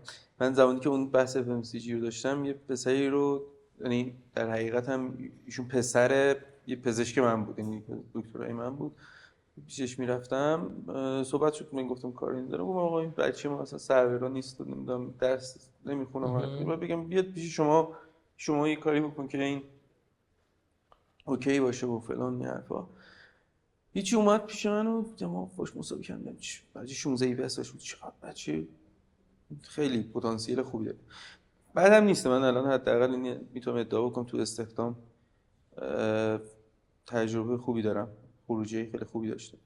بعد نشست گذاشتیم به عنوان بازاریاب شروع به کار کرد، بعد با میگه یواش نزدیک شدیم و اینا، و حتی یه روز اومد گفتش که من میخوام یا مثلا دارم بهش به خودکشی فکر میکنم، که منم بهش گفتم که خب چه باحال، مثلا اگه میخوای چیز کنی بیا بگو، مثلا منم راضی کن با هم دیگه بکنیم که من حاضرم. خب یه مقدار شوکه شد اولش، بعد احساس صمیمیت زیادی کرد، چون حس می‌کرد که خب مثلا یه خانواده پزشکی داشت و حال اون فرهنگ خاص خودشون و این که یه نفر به جای اینکه بیاد بگه نه این دیگه نکن درست نیست بره پاش، اینا با هم باعث شد این صمیمیت بیشتر شه. بعد گفتش آقا من میخوام بازیگر شم. بعد بهش گفتم که خیلی عالی، مطمئنم موفق میشی. ببین گفتم که من اگر سوال شد بابات میگم که بابا من اوکی ازت حمایت میکنم، ولی برو دنبالش تاشو درار، برو اون چیزی که میخوای و به دستش بیار. بعد این داستان گذشت، من فالو داشتم تو شبکه‌های اجتماعی اینا، دیدم تئاتر داره برگزار. اولین تئاتری که توش بازی کرد شاید نمیدونم کلا 3 دقیقه یه زمان کوتاهی هم بازی می‌کرد. رفتم خیلی خوشحال شد. چند وقت پیش که دیگه یکی از نقش اصلی بود، بعد من رفتم و خیلی هم خوشحال شد. تا با یکی از دوستان بودم یه چیزی شبیه، حالا یه مقدار با اغراق بیشتر، این چیزی که پارسا گفت به من گفت و من اصلا تو آسمونا بودم که تونستم مثلا یه تاثیر مثبتی تو زندگی آدم داشته باشه. و این اتفاق باز یه بار دیگه افتاد توی شرکت تبلیغاتی که بودم، یه نفر پسری اومد برای استخدام، اونم کاری نکرده بود، یعنی توی فروشگاهی کار می‌کرد و ما گرفتیم و یکی از بزرگترین قراردادها رو بست، بعدم بهش اعتماد کردم و اینا. اونم چند وقت پیش حالا اون موقع چیز بودم از شرکت بام سنتر فرمانی بود که اومدم پایین، اونجا لمیز بود پایین، اومد اون لمیز منو دید و بغل و آقا مثلا دمت گرم. اونم همین شکلی. اینا دوست داشتم مثلا تو زندگی خیلی اتفاق میافتاد، یعنی من واقعا برام حسرت برانگیزه میبینم مثلا این سری اساتید که میبینیم مثلا دانشجوها چه جوری دوستشون دارن، یا مثلا آدمایی که اکثرا هم یه تواضع خاصی دارن و ولی تونستن تاثیرات خیلی زیادی انجام بدن، تاثیرات خیلی زیادی بذارن و تغییر ایجاد کنن واقعا. حالا این تغییر ممکنه در بلند مدت دیده میشه ولی یه جای و خیلی هم اتفاق عجیب غریبی نیست، یه جایی یه حمایت کوچیکیه، یه جایی یه دمت گرم مثلا صمیمیه، یه جا میگم همچین جنسی سعی میکنم، یعنی اگه میگم آرزو میکنه که واقعا بتونی اتفاق خیلی بیشتر بشه. یعنی مثلا من خب صفحه اینستاگرام داشتم، خب متاسفانه سر این اتفاق مجبور شدم مثلا پرایوتش کنم. اونجا این فیدبک رو داشت میگرفتم یواش یواش، ولی خب متاسفانه مجبور شدم حالا یه صفحه پابلیک تایکنش زدم. ولی خب این برام اینه که اگر میتونم مثلا حرفی بزنم یا ایده ای رو منتشر کنم یا چیزی رو منتقل بکنم که میتونه تاثیرگذار باشه خیلی حالم میکنه. برای من اینه واقعا حسم اینه که بیهوده زندگی نکنه. حالا نمیدونم جواب سوالت من نه آره خیلی آره. حاشیه میرم بعضی نه همون مثلا میگم من خواستم بگم آقا من آرزوم اینه که مثلا کتاب بنویسم. رفتم مثلا کتاب کلاسای مثلا نویسندگی هم شاید رفته باشم فلان بوده اینجوری بوده یعنی تو مسیرش بودم ولی نتونسته بودم بنویسم. ولی خب آرزوم اینه مثلا بنویسم. برای همین می‌خواستم بدونم یه همچین چیزی با توجه به اینکه انقدر شما مثلا چیزای مختلف رو تجربه کردین وجود داره یا نه؟ آره ولی آره جوابه اگه بخوای جوابه ولی خب خیلی کلی بود دیگه. آره که نه بخوام همه جزئی بهت بگم یه چیزی که همیشه آرزو داشتم با بیرون به شما صحبت می‌کنیم اشاره کردم بهش. اون همون چیزی که صحبت کردیم. اون بازیه رو یعنی خب. ساختن بازی که تو زندگی مردم درگیرش بشن برای من چیز بود. می‌دونی یعنی به آدما فرصت بدی که چیز دیگه ای رو تجربه کنن. ببین مثل کتاب خوندن میمونه یعنی اگه تو بتونی یه بازی بسازی که اینجوری باشه بازی کردن اصلا همینه دیگه یه جور که توی کتاب میخونی ولی اون کتاب رو شخصیتش تو داری هدایت میکنی. برای همینه مثلا من بازیایی که پایان‌های مختلف داره برام فوق‌العاده مثلا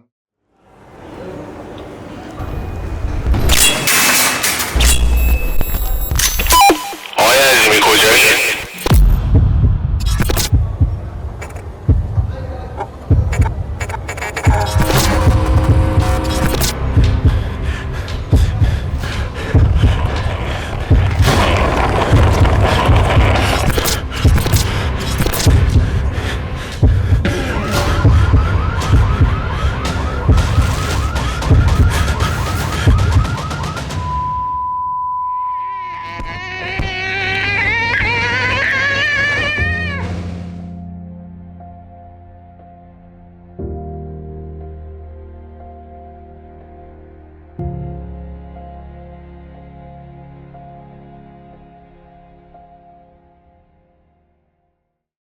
اولین بازی که بازی کردم بچه پشکا فارنهایت فارنهایت اماد معرفی کرده بود. فارنهایت به اسمش نظر بود ایندیگو پروفسی. آره دیگه پروفسی که بعداً 3 فارنهایت تا پایان داشت 4 تا.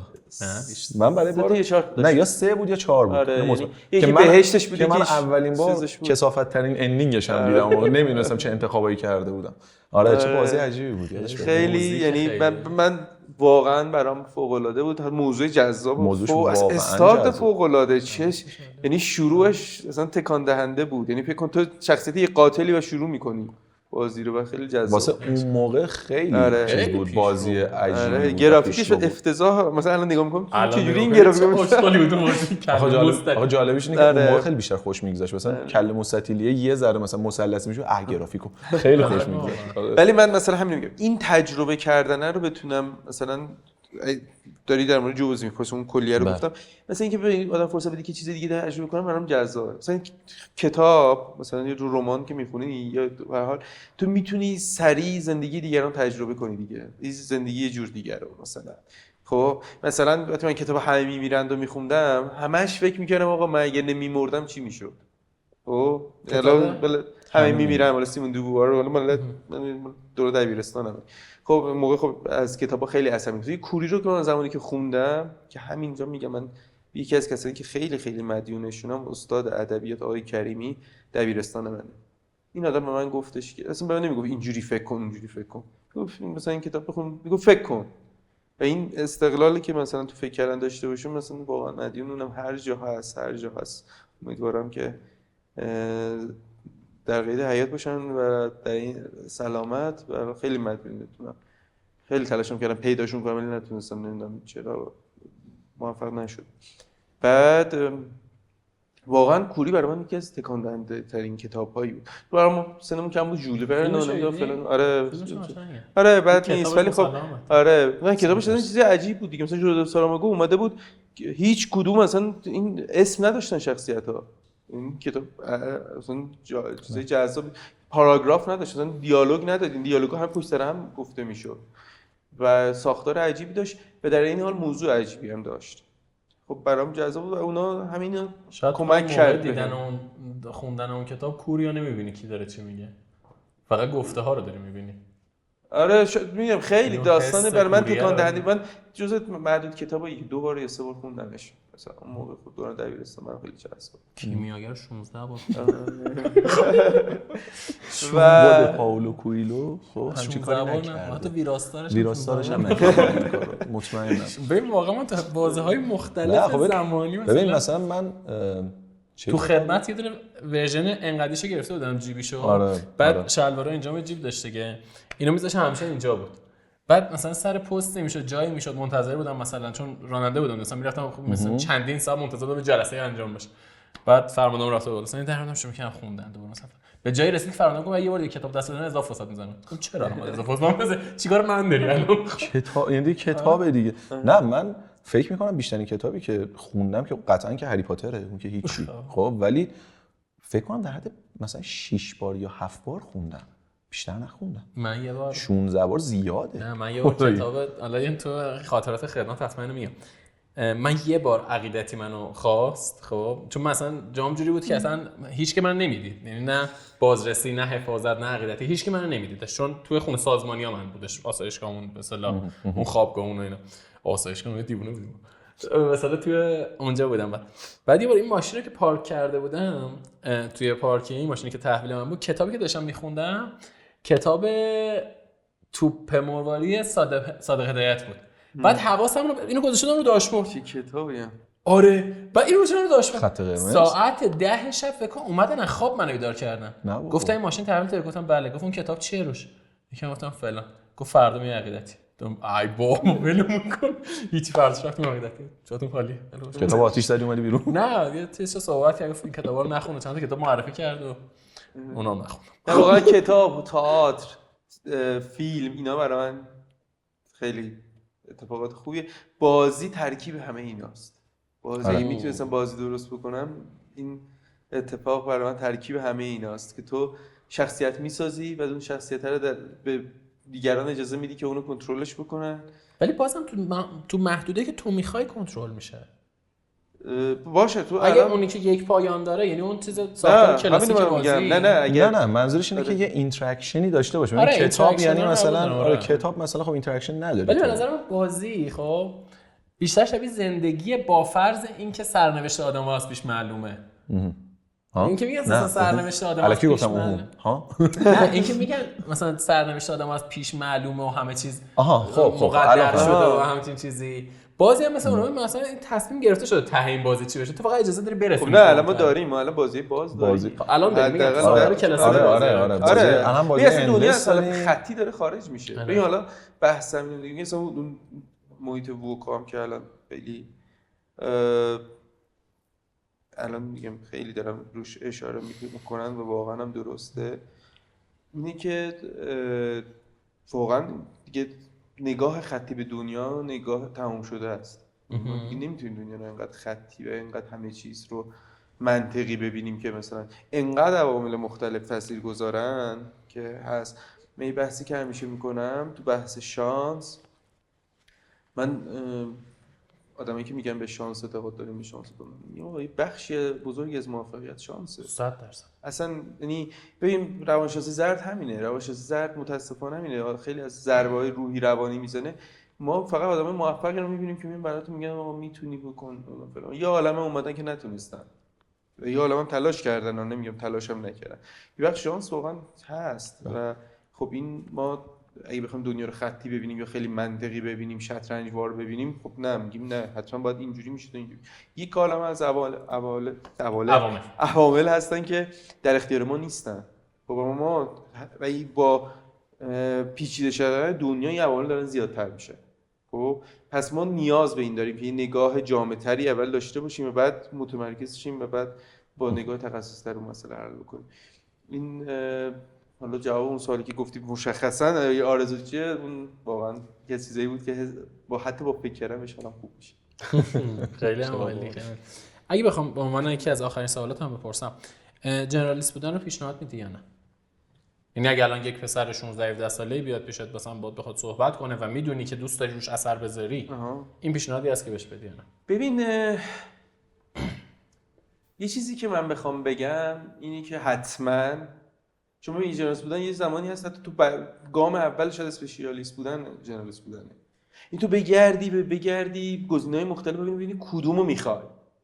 میدونی و بعد اسپشیالیست چی؟ زمان من ببین ما ببخشید توی دهه 60 خب این زمان ما هم جامعه محدودتر بود. خیلی راست بخوام بگم جامعه ریا رو ترویج میکرد. هم جامعه و هم خانواده اجازه تجربه کردن رو به تو نمیداد. درست. حالا من خانواده اونقدر مثلا مانعم نبود ولی واقعا این شکلی بود. یعنی فضا اینجوری بود که نه این کار نکن، اینجوری بکنی بدبخت میشی یا اینجوری نه برو فلان، همش مراقبت فلان اینا و تو رو میترسوندن از تجربه کردن.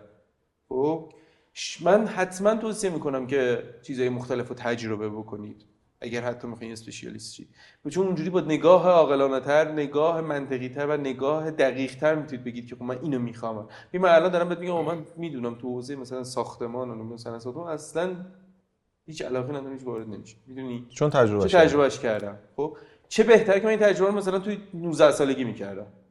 خب میدونی من داستان اینه که فضا الان اجازه میده بچه‌ها که چیزهای مختلف رو تجربه کنن، خانواده‌ها پذیراش هستن، جامعه این اجازه رو میده. زمان ما این اتفاق سخت‌تر دقیقاً، یعنی شما میتونی و دسترسی به اطلاعات داری. من میگم من می‌خواستم یه دونه مثلا در مورد دایره کیس بدونم، پدر حساب بچه‌م در مورد یه عالمه مثلا این کشور الان شما منابع بلافاصله دست حتی فارسی، میدونی هر چیزی رو که می‌خوای بدونی بلافاصله، یعنی کافیه من الان اراده کنم میذارم تو گوشی میبینم حداقل کلیتی در موردش راحت میتونم بفهمم. هوش مصنوعی و چت جی پی تی اصلا خیلی اصلا همه چیز میگم یا الان بچه‌ها مثلا بچه‌ای که برام کار می‌کردن یا می‌کنن مثلا بهشون یه وظیفه میدم میگم ببین تو میتونی به من بگی که من نمیدونم، خب یا نمیدونم، خب یاد میگیری، خب ولی بعد اینکه نمیتونم مثلا ببخشید این که بگین من نمیتونم یه چیزه، این که نمیدونم یه چیزی هست، چون دونستن دیگه الان تقریبا همه چیزو میتونی دسترسی رایگان داری بهش. خب ممکنه نتونی بعد موقع کمک بخوای، میدونی یعنی دونستن الان دیگه خیلی بهونه است به نظر من. مثلا یه بچه میاد یه چیزای خیلی کوچیک میگه تو یه سرچ ساده گوگل بکن حداقل اینو، بعد بیا من با هم بشینیم صحبت بکنیم. میدونی این واقعا معضل بزرگیه، این لقمه آماده. چون منم با این قضیه مشکل دارم. هنوز که هنوزه خب مثلا من خیلی ها رو میبینم، مثلا مثال میگم یکی از دوستامون زنگ میزنه خب میگه فلان کتاب از کجا بخرم، آقا فلان رستوران مثلا کجاست، فلان بازی رو از کجا بخرم. ببین اوکی مشکلی نیست، من که همیشه جواب میدم، یعنی اگر خودم هم چیز کنم همیشه سعی می‌کنم جواب زورا که میخوابید. آره زورای پنجشنبه و جمعه. امروز پنجشنبه بود اینجاییم که نخوابیدم پس. ولی داستان اینه که سرچ نمی‌کنن مردم. یعنی میدونید راحت ترین راهو میخوان انتخاب بکنن که من باز میگم آقا خیلی سرچ راحت تره تا زنگ زدنه. شاید من یکی با مثلا تایپ کردن مشکل داشته باشی و یه سری مشکلات به وجود میاره. خب اینی که ما حتی این قضیه رو نمیخوایم واسه خودمون حل بکنیم که با 4 تا کلیک ساده با این همه اطلاعاتی که تو دنیا هست الان میتونیم بهش برسیم، چجوری میخوایم کار خودمون رو درست انجام بدیم. ببین رو راست بخوام بهت بگم با چیزی واسه بگم. نه بگو. ببین حالا شاید خیلی هم به بحث امروز ربط نداشته باشه ولی من خودم به شخصه آخرای بحثم هست مهمترین مشکل جامعه‌مون رو فارغ حالا تو همه زمینه‌ها بخوام ببینیم بحث مسئولیت پذیری می‌دونم. بحث من خیلی زیاد کردم برای کسی که دور و بر من ممکنه خسته کننده شده باشه ولی تاکیدم زیاد میکنم روش، بود که واقعا حس میکنم اگر این مشکل رو بتونیم حل بکنیم هست و خیلی الان شکل عجیبی این فرار از مسئولیت پیدا میکنه. ببین من حالا تو اون صفحه پابلیکم خیلی سعی کردم ساده و دم دستی بنویسم این مشکل مسئولیت پذیری چجوریه، ولی هر جا رو نگاه میکنی آقا کسی که توهم توطئه دارن اینا به نظرشون مثلا خیلی آدمای ایول من میدونم هستن، خب در حالی که اگر نگاه کنیم همون شخصیت بود گالیله من میدونم این آدمو نگاه کنی هیچ وقت هیچ کاری نمیکنه. این میدونم که مثلا اینجوریه که هیچی همه چی من نمیتونم کاری انجام بدم یا یک قدرت ماورایی وجود داره که همه کارا رو اون انجام میده، نمیدونم ما دیگه هیچ کاری دست اون بر نمیاد، همه چیز برنامه‌ریزی شده است و در یک سری نمیدونم فرامونسونی آقا اینا اگه تاشو نگاه کنی داره فریاد میزنه آقا من نمیتونم، من میخوام به خودم بقبولونم که نمیتونم. خب خب وقتی که بفهمم که یعنی باور کنم که نمیتونم، پس که از من رفت آرامش به دست میارم، پس دیگه کاری لازم نیست من بکنم. خب یعنی من این ایده خطرناکیه. میخواد فعل رو عوض کنه ها. خب من اینو احساس میکنم، ببین من شروع میکنم یه کاری نمیتونم انجام بدم، به جایی که خودم گردن بگیرم میام یک دشمنی ایجاد میکنم واسه خودم، بعد فعل من از انجام دادن این تاسک تغییر میکنه به مبارزه با این دشمن. میگم خب پس من اول برم اینو نابود کنم بعد بیام اینو درستش کنم. نه اینو درستش کنم که فلان کاری باید نداره. ببین این تغییر اتفاق میفته. تو کار خودتو ول میکنی، مسئولیت خودتو ول میکنی که میخوای بری با یک دشمنی بجنگی. حالا همین چند شب پیشم این مناظره که پخش شدش راجع به اقتصاد و اینا بودش. من که خب واقعا اون عمیق سردم، ولی واقعا وقتی نگاه میکنی این طرف داره یه بحثی میکنه، اون هی میزنه به صحرا کربلا، چی میگی تو چی میگی، این داره یه چیز دیگه میگه. این قشنگ میبینی قشنگ به چشم. کلا گردن نگیریم دیگه، گردنگیرمون خرابه. این واقعا به نظر من خیلی مشکلاتمون رو حل میکنه. یعنی زمانی که ببین من همیشه میگم اگه قرار ایران جای بهتری بشه، اگر 100 واحد باید هزینه بشه که ایران جای بهتری بشه، ما اگر 100 حالا بگم مثلا 80 میلیون واحد باید هزینه بشه که ایران جای بهتری بشه، ما زمانی میتونه اتفاق بیفته که هممون یه واحد هزینه خودمون رو بدیم. ولی چون ما نمیخوایم اون یه واحد هزینه خودمون رو بدیم و ازش فرار میکنیم، اینی که متاسفانه البته هستن به حال آدمای شجاعی و آدمهای نترس و آدمهای شریفی که حاضرن بیان 100 واحد هزینه بدن، 200 واحد هزینه بدن. من میگم حالا این آدما وجود میاد دیگه، مجبورن جور بقیه رو بکشن، خب که برای اینکه ایران جای بهتری بشه اونو باید هزینه زیادی بدن. خب ولی خب این هزینه که یه آدمی هزینه زیاد میده، خب این هزینه زیاد دادن هر کسی یه ظرفیتی داره دیگه، یه جایی تموم میشه اون آدم رو از دست میدیم. خب و یک سرمایه رو داریم از دست میدیم. این اتفاق باعث میشه که من فکر میکنم هر جا که هستم سعی میکنم اینو پروموت کنم که آقا ما به هر اندازه به هر شکلی که هست این دونگتو بده، دونگمون برداریم. من یه چیزی بگم خیلی جالب، تو بعضی دیجیتال مارکتینگ بود، من یادمه تو این شلوغیای پارسال تو همین تظاهرات که اتفاق میافتاد و به هر حال شرایط به هم ریخته شده بود، خیلیا کار نمیکردن دیگه، گفتن نمیدونم فلان بهمان اینها. با من میگفتم آقا شما مثلا با کسی صحبت می‌کردم آقا شبکه اجتماعی چجوری اینا، بعد آقا صحبت شد و فلان شد و حالا من داشتم نظرات خودم میدادم، آقا تو که اینقدر اینجوری اینا بیا یه لطفی کن این صفحه ما رو دست بگیر، یه 4 تا محتوا تولید کن، بعد مردم میان بهت فوش و بدی بیرا میدن. خب الان من بهش گفتم آقا تو می‌خوای چیکار کنی؟ گفت نه من اصلا این روش شما رو قبول ندارم. گفتم که خب اوکی روش شما چیه؟ نه من اصلا نمیخوام وارد این بازی‌ها بشم. گفتم که خب باشه وارد بازی نشو، روش ما هم قبول نداری، روش هیچ کی هم قبول نداری دیگه، چون باور داری که این وارد این بازی‌ها نمیخواد بشی.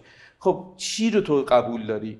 من این چیزی که بلدم، خودم چیزی که بلدمو میخوام انجام بدم. گفتم خب چرا انجام نمیدی؟ خب چیه دقیقاً؟ آره نه چرا انجام نمیدی؟ میگه نمیذارید که. نمیذارم. من یه دونه الان پست بذارم شروع میکنم به فوش دادن. بهش میگم آقا تو هزینه یه دونه فوشو بر نمیداری برای اون چیزی که خودت قبول داری. میدونی این خیلی قبول داشتنیه. نمیدونم منظورم تونستم برسونم. یعنی واقعا آدما حتی مسئولیت اون چیزی که بهش ادعا میکنن هم برای همینه. اونی که همه چیز رو منکر میشه، آقا من اینو قبول ندارم، من اونو قبول ندارم، اینو فلانن، اونو بهمانن، به همه انگ و لیبل و اینا میزنیم. خب و برمی‌داریم. خب چون هیچ کسی هم که کامل نیست، از هر کسی یه ایرادشو برمی‌داریم، میایم فوکوس تمرکز می‌کنیم روی اون ایراده رو بزرگ می‌کنیم به خاطر اینکه اون یارو رو رد کنیم. بله سیستممونه دیگه قشنگ اینو داریم. این بیشتر به خاطر چیه؟ به خاطر اینکه آقا من همه رو رد کنم بگم خب اوکی دیگه من کاری نمی‌کنم. در حالی که خب آقا تو به عنوان خودت به حال نظری داری دیگه، یک عقیده‌ای داری، یه چیزی رو درست می‌دونی، اونو انجام بده. تو حتی حاضر نیستی هزینه اونم بدی. بله میدونی خیلی از آدم‌ها اومدن تو اون زمانم کار کردن، فوشش هم خوردن، خب کارشون هم ادامه دادن. گفتم ما کار مجبوریم واقعا. تو بعد از این مدت هم که حالا به یه سری آدم‌ها میومدن نظرات خودشون هم میگفتن، فلانشون هم میکردن، میگفتن اینجوری ما داریم زندگیمون هم میکنیم. میدونی من میخوام بگم بحثی که وجود داره آقا برداریم دیگه، سهم خودمون رو برداریم، کم زیاد یه چیزی سهم ماست دیگه. قربونت چرا این جذابم شد این صدای واسه میگم. حالا به آخر رسیدیم. بتمن ژنرالیسته، اسپشیالیست، بالا حضرت بتمن، بیلینر، جینیوس، پلی بوی. این سه تا چون که ببین نظام خیلی متمرکزه روی اون آرمان و اون چیزی که داره خیلی نه اون که رو کاری که داره میکنه نه صرفا چیزا. داداش یارو هم بتمنه هم صبح میره میلیونر. شرکت. دو تا کار میکنه، بتمن و میلیونر همین. اون بخش دختربازی چی؟ اونم میلیونر. نه اتفاقا ببینید تمام جنرالیست دیگه. آره جنرالیست اسپشیالیست واسش کار میکنن. این کی اون کارو میکنه اون کارو لباسشو یکی درست کنه. اینجوری به این جنرالیست اینجوری نیستش که مثلا یه کاری بلد یه کار خاصو نمیکنه. آره، من آره. کار خاص میکنم. اینجوری نیست ولی نگاه هم عامتری داره. میدونی؟ اینجوریه ببین سپر اینجوری نیست اینجوری که خب هیچ وقت مدیر نمیتونه یه دونه جنرالیست باشه در حالی که داره یه کاری انجام میده کارش مدیریته. خب ما یه عالمه مدیر داریم که جنرالیستن ولی داره مدیریت هم میکنه. ولی نمیتونیم به صرف این بگیم که مدیریت اسپشیالیسته. مهارتش آره نگاهش به نگاه این شکلی یعنی سابقه‌ای داره و نگاهش این شکلی. توی بحث آره حالا پس قبول داری که مدیر کمپانی اینا هست دیگه. همینو دارم میگم دیگه. صبح شرکت بعد شب هم که میره بتمنی. آره اسپشیالیست بتمنه. اسپشیالیست بتمن. تخصصی بتمنه. خیلی هم عالی. آقا خیلی لذت بردیم. قربونت برم. ممنون وقت گذاشتی. خیلی زود گذشت. من گفتم خب چون آره بعد اینا دو تا کات دادن و تغییر باتری عوض کردن. فکر کنم 1 ساعت دست شما خورده ما در خدمتتون بودیم. دمت گرم. مرسی. خیلی لذت بردیم. دم شما گرم که وقت گذاشتین تا اینجا دیدید. حتما نظری اگر دارید بنویسین در رابطه با این موضوع و ما تو قسمتمون اصلا عادت نداریم بگیم ما رو از این زنگوله‌ها بزنید سابسکرایب کنید. اصلا من نمیدونم کجا هست این آره حالا نمیدونم یه چیزی این ور اون ما هست. خب اونو بزنید. خلاصه ما هستیم در خدمتتون. از شما تشکر می‌کنیم. از شما هم تشکر می‌کنیم. دمتون گرم. خیلی ممنون آقا. بسیار بسیار لذت بردیم و نمیدونم اگه جنرالیست بودن خوبه ایشالا مردم برن سمتش، اگه بده نرن سمتش، اگرم طبق نگاه خودتون نه خوبه نه بده امیدوارم که با یه دید درستی حداقل اون مسیری که هستن و توش قرار بگیرن. بازم متشکر. خیلی خیلی لذت و خیلی ممنون از شما. مثل همیشه امیدواریم که همیشه امیدوار باشید. دمتون گرم.